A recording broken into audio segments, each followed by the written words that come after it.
நடிகரும் முக்குளத்தோர் புலிப்படை கட்சியின் தலைவருமான கருணா சிவகங்கை சட்டமன்ற தொகுதியில் போட்டியிட்டு படுதோல்வியை சந்தித்திருக்கிறார். தேவரின அரசியலமைப்பான முக்குளத்தோர் புலிப்படை கட்சியின் தலைவராக இருந்து வரும் கருணாஸ் 2026 தமிழக சட்டமன்ற தேர்தலில் திமுக கூட்டணி சார்பில் உதயசூரியன் சின்னத்தில் சிவகங்கை சட்டமன்ற தொகுதியில் போட்டியிட்டார். இந்த முறை நான் சிவகங்கை தொகுதியில் வென்று ஒரு சட்டமன்ற உறுப்பினராக சட்டசபைக்கு செல்வேன் என பல பேட்டிகளில் உறுதியாக கூறி வந்த கருணாஸ் தமிழக வெற்றி கழகத்தை சார்ந்த குழந்தை ராணி என்பவரிடம் 16,000க்கும் அதிக வாக்குகள் வித்தியாசத்தில் படுதோல்வியை சந்தித்திருக்கிறார். 17 பேர் போட்டியிட்ட சிவகங்கை சட்டமன்ற தொகுதியில் கருணாஸ் 56,193 வாக்குகளை மட்டுமே பெற்றிருந்தார். தாவேகா வேட்பாளருடன் போட்டியிட்டு படுதோல்வியை சந்தித்து 3வது இடத்திற்கு தள்ளப்பட்ட சேது கருணாஸ் நேற்று தேர்தல் முடிவுகள் வெளியாகும் முன்னரே வாக்குச்சாவடியை விட்டு கிளம்பியது மிகப்பெரிய சோகத்தை ஏற்படுத்தியிருக்கிறது. படுதோல்வியை சந்தித்து 3வது இடத்திற்கு தள்ளப்பட்ட நடிகர் சேது கருணாஸிற்கு பலரும் தங்களது ஆறுதல்களை தெரிவித்து வருகிறார்கள்.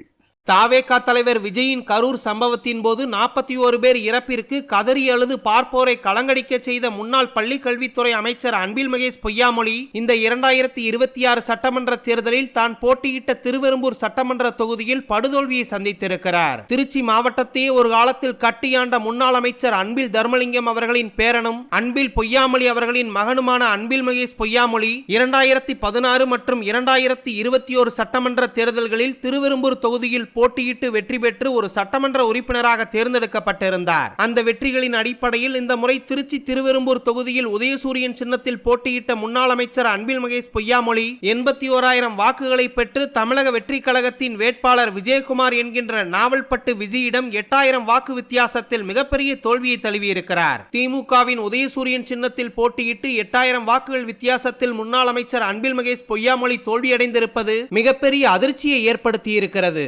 திருச்சி மாவட்டம் லால்குடி சட்டமன்ற தொகுதியில் போட்டியிட்ட பிரபல நடிகர் மன்சூர் அலிகான் 101 வாக்குகளை பெற்று தோல்வியிலும் தோல்வி படுதோல்வியை சந்தித்திருக்கிறார். நடிகரும் இயக்குனரும் தயாரிப்பாளரும் இந்திய ஜனநாயக புலிகள் கட்சியின் நிறுவனருமான மன்சூர் அலிகான் இந்த 2026 சட்டமன்ற தேர்தலில் போட்டியிடுவதற்காக திமுக அதிமுக என்ற இருபெரும் கட்சிகளிடம் கூட்டணி பேரம் பேசினார். மன்சூர் அலிகான் 2 தொகுதிகளில் தனது கட்சியின் சார்பாக போட்டியிட கேட்க இருவரும் ஒரு கட்டத்தில் மறுத்துவிட திருச்சி லால்குடி தொகுதியில் தான் மட்டும் போட்டியிடுவதாக அறிவித்தார் மன்சூர் அலிகான். வேட்புமனுவெல்லாம் தாக்கல் செய்த பிறகு கருணாநிதி தலை வைத்து படுத்த கள்ளக்குடி ரயில் நிலையத்திற்கு சென்று தானும் அங்கு தண்டவாளத்தில் தலை வைத்து படுத்துக்கொண்டு பின் செய்தியாளர்களை சந்தித்த மன்சூர் அலிகான் நான் திமுக கட்சிக்கு ஆதரவளிப்பதாக தெரிவித்தார். தேர்தல் முடிவுகள் வெளியான நிலையில் இந்திய ஜனநாயக புலிகள் கட்சியின் நிறுவனர் மன்சூர் அலிகான் 101 வாக்குகளை மட்டுமே பெற்று 390 வாக்குகள் வித்தியாசத்தில் நோட்டாவிடம் படுதோல்வியை சந்தித்திருக்கிறார். இது அந்த தொகுதி மக்களிடையே மிகப்பெரிய சிரிப்பலையை ஏற்படுத்தியிருக்கிறது.